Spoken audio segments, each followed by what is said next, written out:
Today, we're talking about a story that will make your blood boil. It is the story of Tolu, a hardworking school teacher all the way from Lagos. She had a dream, the same dream many of you have. She wanted her 6-year-old daughter to have a better life, a Canadian education, a future in the great white north that is in Canada. But today, Tolu isn't in Canada. She is back in Nigeria, financially devastated, waking up in the middle of the night, screaming and crying, Wojo, Wojo, Wojo. Why? Because she trusted a sister. She trusted a sister in the diaspora who promised her the world and took her life savings away from her. We're talking about $32,000 here, over 31 million naira. Gone, just like that. Let's look at how the Japa dream now turns into a living nightmare. Have you, or do you know someone who has been in this situation before? Please put it in the comment and share the story with us so that we can learn.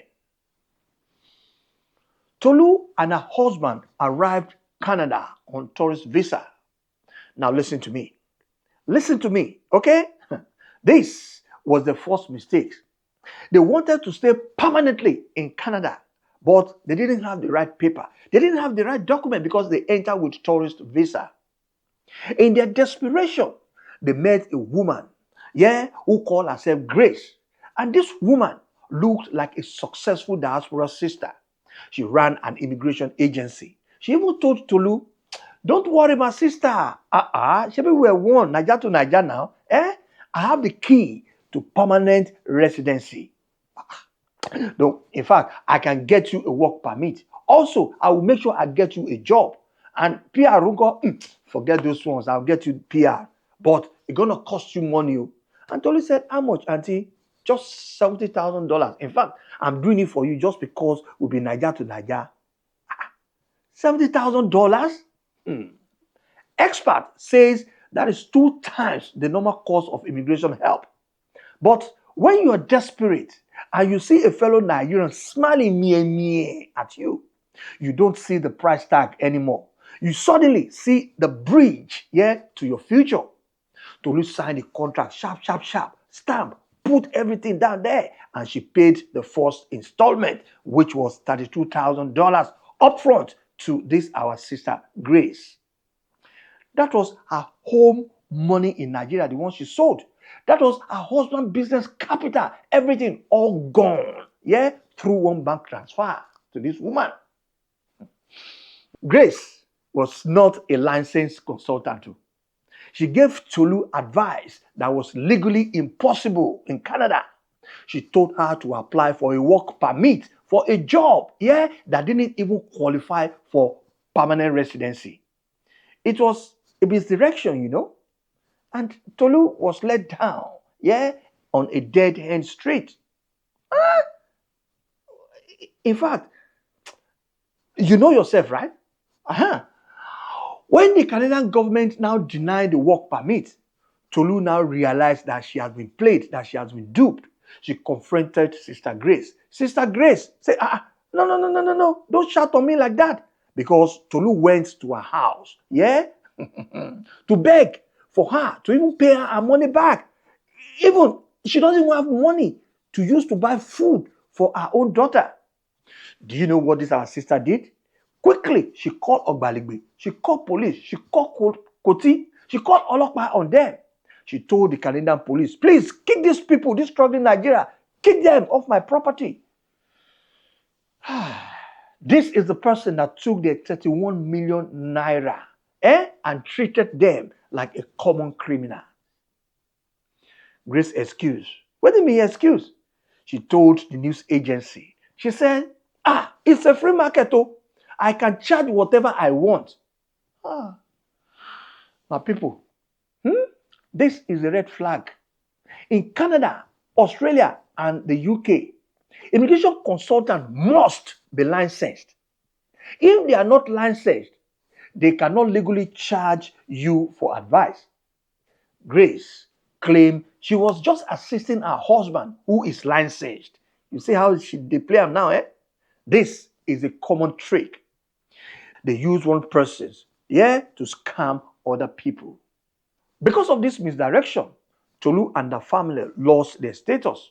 They had no money left for food. They had no choice. They had to pack their bag, yeah, held back to Nigeria. Imagine the shame. Imagine the pain of returning to Lagos after telling everyone, yeah, that you've arrived and you've made it in Canada, only to return with empty pocket and broken spirit. Why am I sharing this story today? Why? Ask me. Because I don't want you to be the next Tolu. I don't want you to be the next Tolu.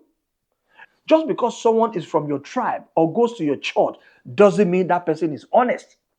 Business is business. Please verify their license. 2 again, the price check. If someone asks for $70,000 for immigration help, they are not helping you. They are robbing you. They are robbing you. They are scamming you.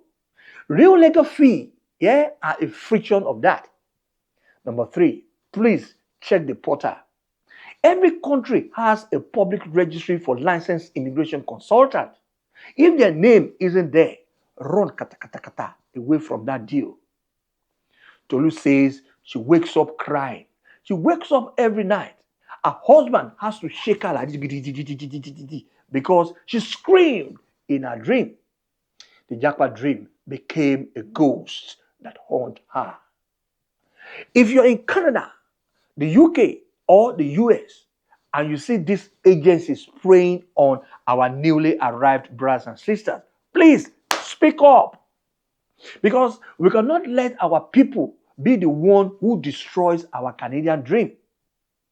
Tolu, if you're watching this today, because I promise I'm going to release this video, if you're watching it all the way from Lagos, just know that we stand with you. And know that your story will save thousands of others. And I thank you for sharing your story with me. My people, have you met Sister Grace in your journey to Obodo Oyinbo? Have you been overcharged for advice that leads nowhere? Let's talk in the comments. We must clean up our community and kick all this type of people out of our life. I've got some red flags that I want us to discuss today as well. These are red flags checklists, and I want you guys to keep it because it's very, very important. My people, listen. Just because she calls you my sister, doesn't mean she's protecting your future. Doesn't mean she's protecting your future. If you see these 7 signs that I want to mention now, please take your passport. Don't even bother to take your bags. Take your passport and run. Number 1, underground discount. She's going to tell you, don't go to this big white-owned firm. They will overcharge you. My sister, my brother, I'm doing you this simply because, you are my Niger fellow. And that's the reason why I'm giving you special price. What be this translation? What it mean? Because she's unlicensed and she can't legally charge you. So, she's calling it a favor for you. But it's not a favor. Number 2, the packaged deal mystery. She gives you one big price, boom, like $40,000. That covers everything, like the clinic, the birth certificate, the visa, the flight. Real immigration costs are itemized. If she won't show up the breakdown, she's pocketing your life savings in his or her pocket. Number 3, the don't tell the authority rule. She warned you not to mention her name to the Home Office or the embassy. She says, just tell them, the baby is yours. It's your biological baby. Warning. She is marketing you the face of a crime while she stays invisible. Number 4, the ghost office. She meets you in coffee shop, her living room, or only talk via WhatsApp. She has no physical registration business address. If things should go wrong, where will you find her? Put in the comment then, where will you find her? Number 5, the no license shuffle. When you ask for a registration number, CICC in Canada, OISC in the UK, MARA in Australia, she says, I'm working under my husband's or brother's lawyer's license. If her name is not on the registry, she is an illegal person. Number 6, the guarantee PR. She promises you 100% success for a permanent residence or a visa. The reality here, no one, not even the best lawyer can guarantee what a government official will decide. If she guarantees it, she's lying. No. She's absolute lying. Number 7, the WhatsApp pressure. She tells you the slot is closing or the clinic is full and you must pay. You must pay the deposit today. Scammers use urgency to stop you from thinking clearly. The golden rule. If the deal is too sweet, it's possibly seasoned with deception. Before you pay kobo, please verify the license. If they are sisters, Christian, Allah, this, that, they start using all those things, Jesus Christ or whatever. They should have no problem showing you their legal standing in the world. Please, drop in the comment if you're protecting your Japa dream this year. This is African Black Gold TV. Stay grounded, stay wise, and please, stay protected. And protect that your gold, the one you're holding. I'm going to see you guys in the next analysis. Bye for now.